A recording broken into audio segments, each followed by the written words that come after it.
Hey everyone, welcome to the iWoman Report. I'm Cathleen Trigg-Jones. Who would have imagined when we entered this coronavirus war just a few months ago, the world would be seeing 3 million cases and over 200,000 deaths?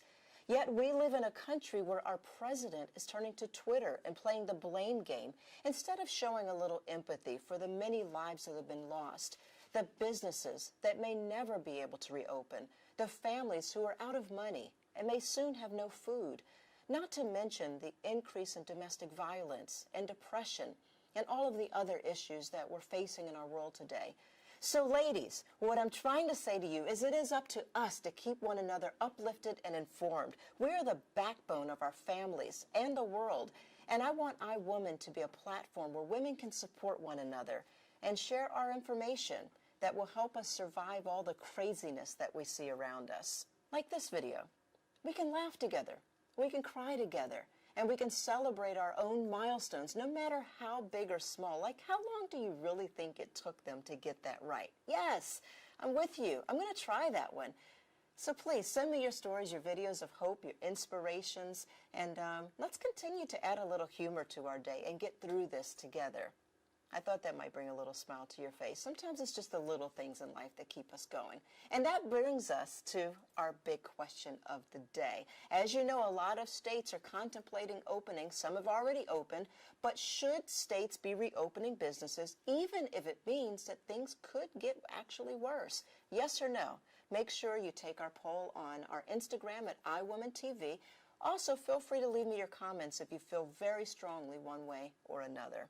Right now, here's our top stories. Round 2 of the Paycheck Protection Plan opened today, but many small business owners fear it will just be another unfulfilled promise by the government. Many states are trying varying degrees of reopening, but is it safe? There are mixed opinions and conflicting messages. What books have you read lately? Liz Samuel is here to tell us about the latest trend among many celebrities. Well, today is the day that the second round of the payroll protection funding is supposed to be available to small businesses. If you haven't filled out your PP application, it may not be too late. Get on your computer right now. It's another $300 billion to help businesses get back up and running. One estimate that I saw had the number as high as 10 million businesses that will shut down because of Corona. I spoke with many business owners, including one of Joyous Nation, a cute little Montclair, New Jersey cafe. And she's not overly hopeful that any of that money is going to come her way for a second time. Hi, Casey. So your restaurant is Joyous Nation. And how long have you been in business? We were coming up on 3 years in July. Okay. And how long have you actually been out of business now? We closed on March 27th, so almost a month. How's it looking? Have you gotten any of the promised funding from the government yet? No, we've applied for everything, grants and loans, both federal and state, but nothing has come through yet. And in fact, all of it has informed us that the money ran out before it got to us. Now we're in round 2. Are you hopeful?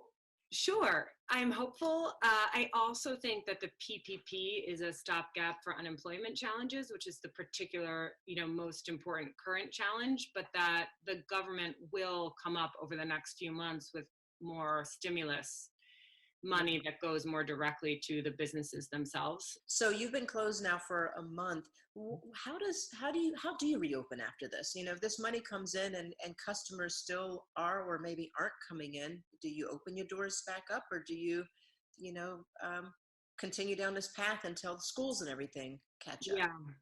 Yeah. So, I always say if there was like some switch that would be, if someone said to me, okay, August 1st, flip the switch, life's back to normal, I would be excited. It's a great opportunity in business to get some time to rethink everything. Maybe we launch a new menu, grand reopening, but it's not going to be like that. It's going to be weird and slow, and, restaurants operate on very thin margins as it is. So if our sales are just down 15% from what they would normally be without the virus, we're going to lose money. And personally, for me, as long as my kids are home and I'm their teacher and full-time caretaker, I can't really reopen a business.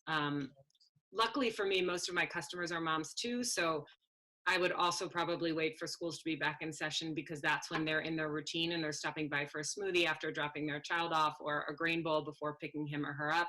So in both cases, to me, the schools or camps reopening is a sign that, we're close enough back to normal that maybe I can try something. So if this funding does come through, and my fingers are crossed for you, as it is for all of us, would you consider opening up maybe and doing a home delivery, or doing something else that could at least keep the doors open during this time? My sort of plan right now is to delay any decisions as long as possible, to try to defer costs as long as possible until I have more information. Because starting from scratch now seems like it would maybe be more trouble than it's worth. Right. Wow. Well, I'm sorry to hear that, but I'm hopeful. I hope this all turns around. I have to be honest, from everything I've been hearing, I think you're dead on. I don't think it's coming back anytime soon. But all we can do is stay positive, and best of luck. Homeschooling it. On the bright side, fun. Yeah, that on part the I bright enjoy. side, we may never get this time with our families again. I agree. Right. I agree. Okay. Thank you so much, Casey. Thank you.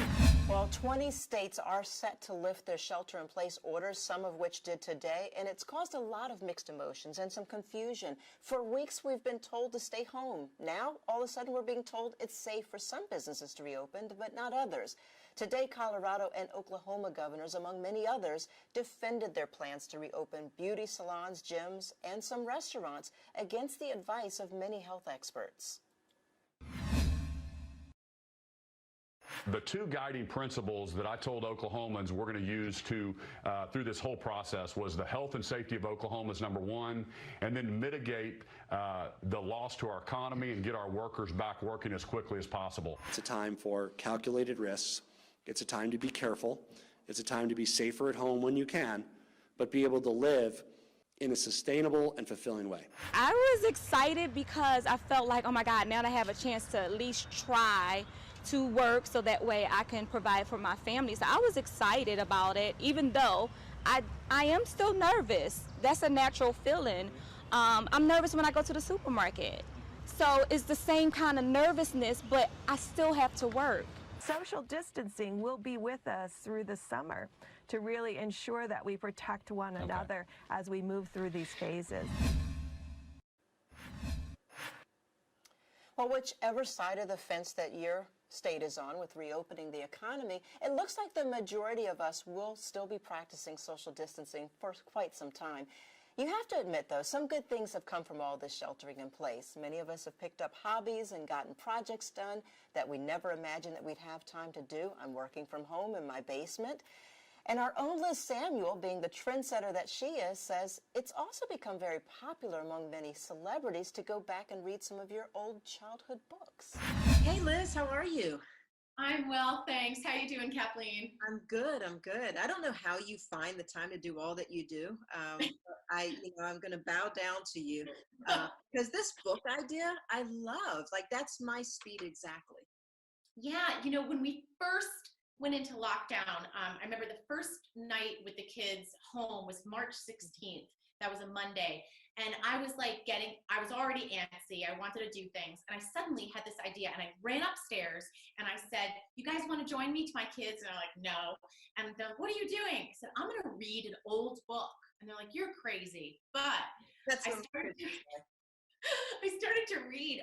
Like, I have these really old books that were like passed down to me from my cousins. So they're probably like from the 70s. And then my parents read them to me. And then I read them to my kids. And they're really fun and sweet. And some of them were very relevant to what's going on right now. Mm-hmm. And so I read them I did this for like a week and a half. What kind of books? Like Harry Potter? Like big books or little books? No, little story books for children that were like, I don't know, 20 pages long. I read a book called Bendelman's Bakery. I read a book called Believing in Yourself, which was about actually finding a cure for the vaccine for rabies, which was like really interesting because all these pictures of what they called the invisible enemy, and I'm like, this is exactly what we need to hear right now. And it was a very uplifting book. So I read that one, a book about how rocks end up on the side, like, where'd that rock come from? You know, kind of like these old books that have a little bit of science and a little bit of feel-good stories. So so a lot of celebrities now, like Elijah Wood, Jimmy Fallon, James Earl Jones, Dolly Parton, a lot of them are now reading these books online. You can find them on YouTube or on their websites. They're reading them. And Jennifer Garner, Amy Adams, they've teamed up with Save the Children and No Kid Hungry. And so when they read these books, you can also donate to these causes. They're telling stories while raising money. Yeah. So, you know, Dolly Parton actually is teamed up with the United Way, and she's doing, like, this is her thing. She's really into this reading books. And just today, I saw Obama tweet, President Obama tweeted saying that Michelle every Monday is going to start doing a reading hour with children. So I think this is a fabulous idea. I love it. I mean, how special it will feel for the children that they're in your home reading these books to you. Yeah. And there's something very comforting about being read to. Mm-hmm. Yeah, I think I'm going to see if I can get Michelle Obama and Dolly Parton to come and do a little iWoman reading hour. What do you think? If you have that kind of power, Kathleen, yes. Let's see if I can call them up. Maybe I'm sure they. Why wouldn't they? Right? Why wouldn't they come on the show? Right. Oh my gosh, that would be incredible. Thank you so much, Liz. Thank Back you. to reading. make a book list, a Liz book club list. Sure, would love to. Yeah. Thank you. See you later. Thanks. See you. Bye. I've got a whole stack of books that I'm going to get to really soon. Maybe not. All right. Well, finally, I do want to leave you with a little Monday motivation. Everyone deals with loss in a different way. During a pandemic, it's normal to feel one minute one way 1 minute and another way a different minute. Whether we've lost friends or whether you've lost family or a business, some seniors have lost their senior year, many have lost their jobs. There's a such thing as grief. And that roller coaster of feelings that many of us are experiencing, the ups and downs, are really the stages of grief. So be kind to yourself during this time and reach out to your friends to make sure that they're okay. And know that every day is a new day, and this too shall pass. Well, I want to thank you for joining me for another iWoman Report. Until the next time, everyone, please stay healthy, stay happy, and stay safe.